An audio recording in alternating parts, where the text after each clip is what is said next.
Peace, everyone. Welcome to African Esquire TV. I'm your host, Tony Cherie. Before we get started, please do like, comment, and subscribe to this channel. But also, would you please add yourself to my Telegram group to receive updates from me from an independent platform that we don't have to worry about censorship. As well, also, please add yourself to my group on Odyssey, which is a lot like YouTube, but you don't have the issue of censorship present there either. Okay, guys. So a lot of people were probably wondering when I was going to discuss the situation that's going on in Chad. And I've been waiting and watching because I wanted to see more that comes out. You know, I think when we react too quickly, like some people wanted to treat the president of Chad who was killed as Magufuli because, you know, we just automatically assumed that if someone died, that it might have been that they were someone who was trying to do the right thing and the imperialists stepped in. And I didn't assume that. So I wanted to see what more came out and see what came out from the people. You know, I always try to follow what the people are saying from the ground and just bring it to you guys so that you can go and look for these stories and become more aware as I'm becoming more aware. This situation was very interesting because it's again showing that the French presence in Africa, as we always discuss, is more and more becoming one for people to organize against. And this is something that we must keep watching and we must keep talking about because we're not seeing the same type of organization around other imperialist presence inside of the continent, but we have to understand that these are all linked. France being inside of Africa is absolutely linked to the United States being in Africa, to the UK being in Africa, to all of these foreign dominant powers who are coming in with an imperialist purpose and intent. So let's look at what's going on as far as the people in Chad. At least 5 people lost their lives in Chad on Tuesday as violence erupted during demonstrations that saw thousands take to the streets in N'Djamena and Mundu. The people marched in protest of the new Transitional Military Council, headed by the son of the late President Idriss Déby Itno, who died last week. Nous voulons à ce que la France stoppe maintenant. We want France to stop now. Our country is not a monarchy. It's not a dictatorship. We want a pure and simple transition. We don't want the Transitional Military Council. We don't want France's interference in our daily lives. According to a local NGO, the Chadian Convention for the Defense of Human Rights, the true death toll is at 9, with 7 casualties in the capital and 2 in the southern city. New President Mohamed Idriss Déby banned the demonstrations that same day. At least 5 people were killed Tuesday in sporadic protests in N'Djamena, southern Chad, against a junta that took power after the death of President Idriss Déby.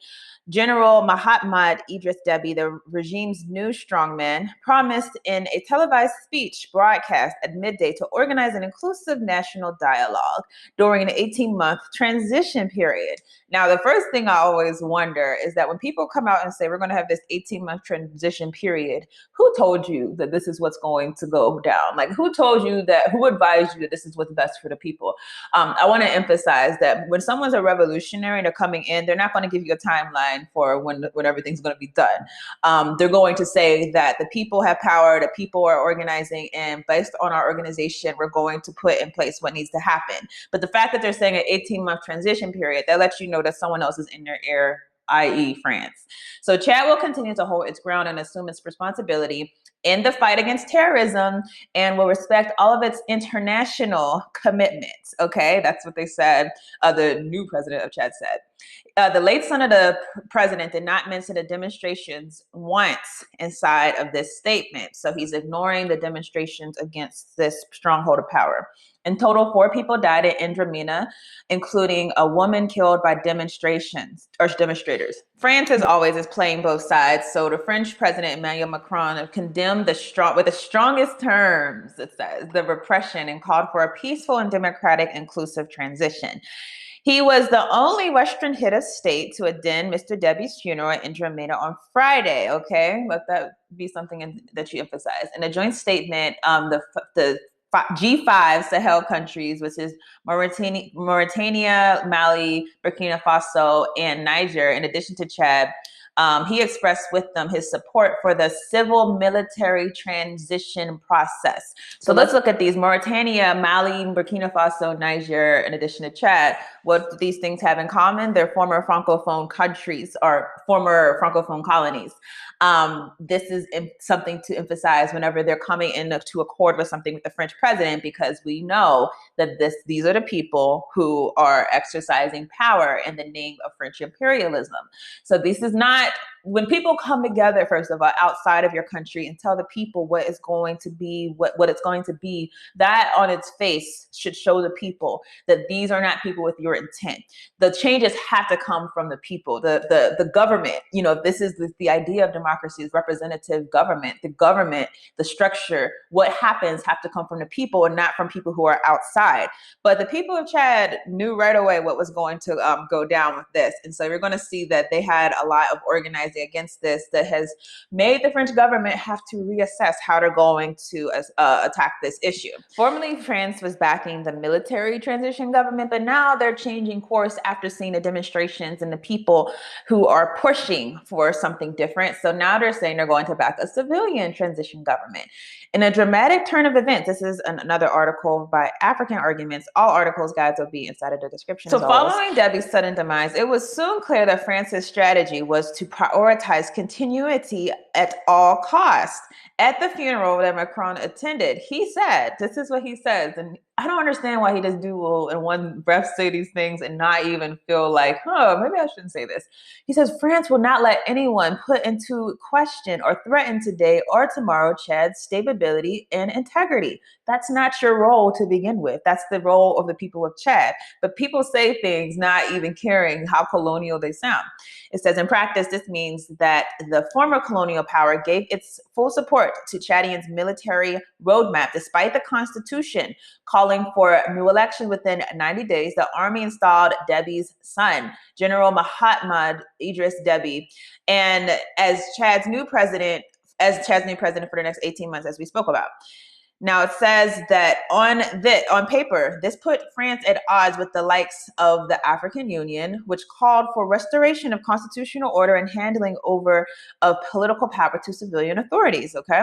In reality, however, the AU was unlikely to take serious action for two reasons. Firstly, the chair of the AU Commission is Chad's former Prime Minister, Moussa Faki Mahamat, who reportedly hopes to run for president in the future and is unlikely to risk his support among the elites back home. This is why the AU is so powerless, guys. Secondly, the AU has demonstrated an unwillingness to contest French spheres of influence in Central Africa and is likely to be distracted by other ongoing crises on the continent. Don't forget, everyone, the AU ambassador to the United States who started speaking against France, and all of a sudden she lost her position. On April 27th, however, Macron shifted his position. He called for a civilian national unity government that should be led within 18-month delay. So now he's saying it should be civilian-led. They condemn political repression and violence against civilians. This is not what the Constitution mandates, but it is softening its unwavering support for army. France may be hoping that the Chadian citizens will forget its role in bolstering and legitimizing the military council. The AU could see this as an opportunity to score a diplomatic win and position themselves on the side of civilian transition. Now, is this any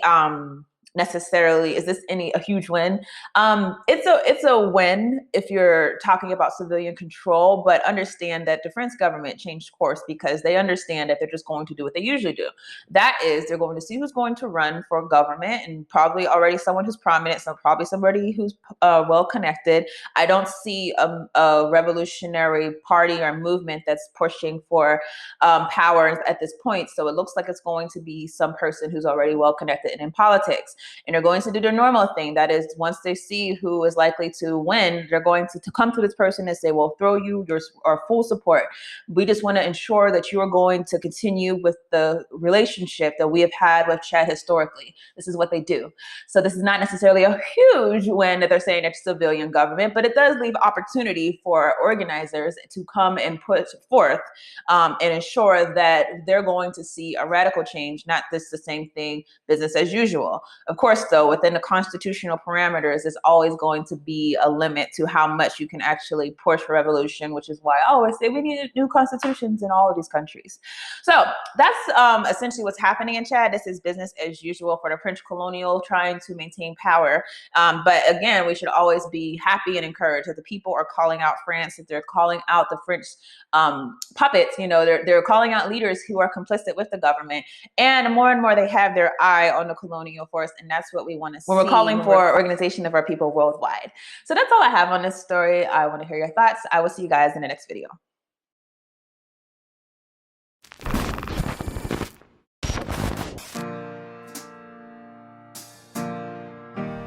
A poem for us. The African woman. Beautiful, dark, luxurious, fearless, selfless, power. Through all the words thrown our way, we are the beautiful source. Discarded, disrespected, but highly favored and replicated. We are her, she is us, the African woman. Uncompromising, steadfast, and unwavering in love. Innocent, playful, generous, and deserving. We are African women. At home and abroad, we are delicious melanin, splendid carbon. We drink ourselves to death with love and compassion, forgiving and thorough. We are African women. Join us in May for our symposium on Pan-African women.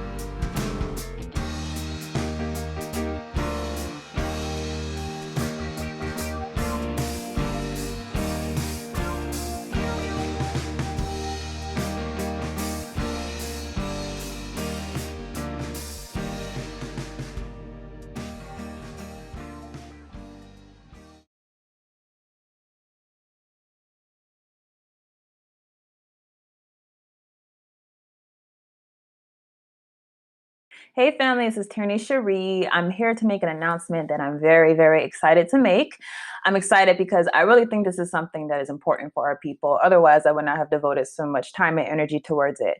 So I finished my first book, and the book title is Fostering False Identity, the Child Welfare System's Design of Social Control of the Black Family.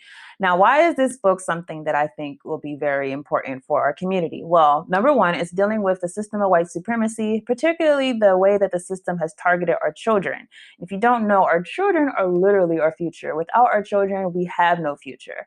And so understand that the system is very crafty when figuring out what to derail first. And to me, it's no mistake that the system particularly went after the Black family. If you look at what happened whenever we were enslaved by this system, and continues to go after the Black family, continues to go after Black children, continues to try to villainize African parents. So for that, I wanted to particularly talk about this subject.